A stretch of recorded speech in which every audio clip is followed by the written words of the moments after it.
Hello everybody, it's time again for a new app spotlight at South Greenville. The two apps that we're going to be featuring for this app spotlight are MindMeister, which is a mind mapping app, and Storylines for School, which is a story creation, creativity, all-encompassing kind of app. And we're going to start with MindMeister. And MindMeister looks like a pink little swirly app.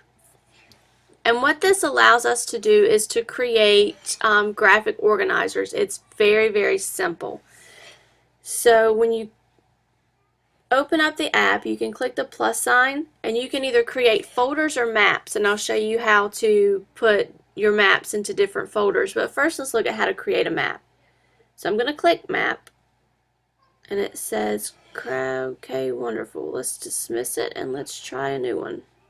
There we go. Alright, so when you open it up, the first thing it's going to ask you to do is to go ahead and give your main topic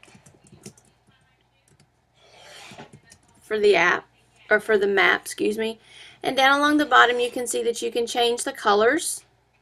You can also add in little icons. If you click the paintbrush up at the top, you have different styles, icons, and themes. If you click on icons, you get all of these new icons. Say you don't like the one that you just put up there, if you click clear icon, it'll take it away. Themes is where you can set a predetermined color scheme. That one's already done. This one's pretty cool, so I'll stick with this one. To add a new level on your mind map, all you do is double click anywhere on the page and it automatically attaches that to your main topic. So this would be a subtopic. You can also click back on your main topic. If you double click on that, down in the right hand side, you can either add a new level, and they have it set so that there's a delay.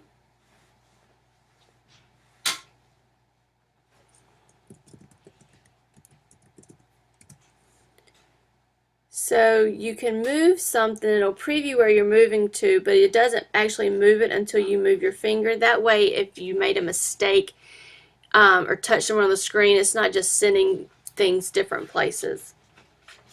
I can double click on my subtopic again and I can add an example, or I can click on it, double click on it again and add another subtopic to that. I can double click on it again, and if I choose the very last button on the bottom menu, that is what gives me a new branch off of my main topic. If I click on my example, let's say I want to link to a website that shows a video on that example, I double click on it to get my editing menu, and then I click the paperclip, and you can either attach a note, you can attach a link, or you can even attach tasks. You can attach a start date or a due date, and you can assign it to specific people in your class, specific groups. But before you would assign it, you would need to make sure that you share this map with them, and I'll show you how to do that in just a second. So that's pretty much, you can change the colors of those two. That's pretty much it. Just double clicking anywhere on the page that you want to add a subtopic, or you can use your, I'm trying to double click here, or you can use your double click and use your two adding buttons down in the bottom right hand corner. Let me just single click on this and you get another toolbar here. The connect button let's say two of your subtopics are related. If you click the connect button and then click on the topic that it's related to, it will draw an arrow to that to show that those two are related. If I single click on that subtopic, you can see that you can also add an image either from your photo library or your camera. Let's see. We'll just do the polar bears. That could be a subtopic. So just very easy to work with. All right, so let's say that you've created this as kind of a graphic organizer that you want your students to fill in. You can share this with them that they can then open up on their iPads. Now when they open this up on their iPads, it's not going to open up in the app. It's actually going to open up on the website, but they can still edit and do everything that they could do within the app. I'm going to click on the eye that's in the circle. You can, clicking there will center your map to the center of your page.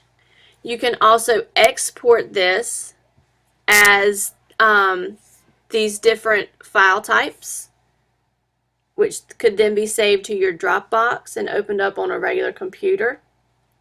You can print it, or you can click share this map. And when you click share this map, you will have to type in the email addresses of your students or whoever you want to share this with. They do not preload because it's not associated with your Google apps. So what I would do is I would go ahead and type these out into a Google Doc so that you can go in and copy and paste rather than just typing them in every time you need to share something. Alright, so I'm finished with this map, and I want to put it into one of my folders. So I'm going to click on My Maps, and when I do that, you see that I've already created a folder called School Templates. Okay, so what I want to do is I've made this main topic map, and I also have a KWHL chart that I want to add to my school templates. So to do that, I'm going to click Edit, and I'm going to click the circles beside the two maps that I want to move to the folder. And then if you look at the bottom of that toolbar, it says Move in gray and 2. If I click this Move button, it's going to ask me which folder I want to put that in. So I'm going to click School Templates, and they've been moved to the School Templates folder. I'll show you the KWL chart that I created. This is something that you could share with your students, and they could go in and they could add what they know, and this would be a great opening activity for a unit. It would fall under the Marzano strategies with the setting objectives. So you could actually pull your objectives from this mind map that the students created. As always, if you have... Hello everyone, I know you're loving my raccoon eyes. The ECU game was a little intense with the sun this weekend. But I just wanted to give a few more reminders on the MindMeister app. Before you and your kids can use it, you will need to set up free accounts. All it is your students putting in their name, their email, and the password. So it's very, very simple. Let me know if you would like some help with that. Also, you can go to mindmeister.com and look at some of the public maps that are up there to get some ideas on how you can create some maps with your classroom. I have to say this is the best app that I have found for making graphic organizers, and I've been searching long and hard for these.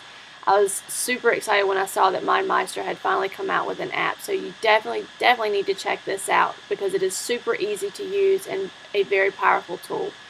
I will be discussing this in your PLCs with our using technology with classroom instruction that works.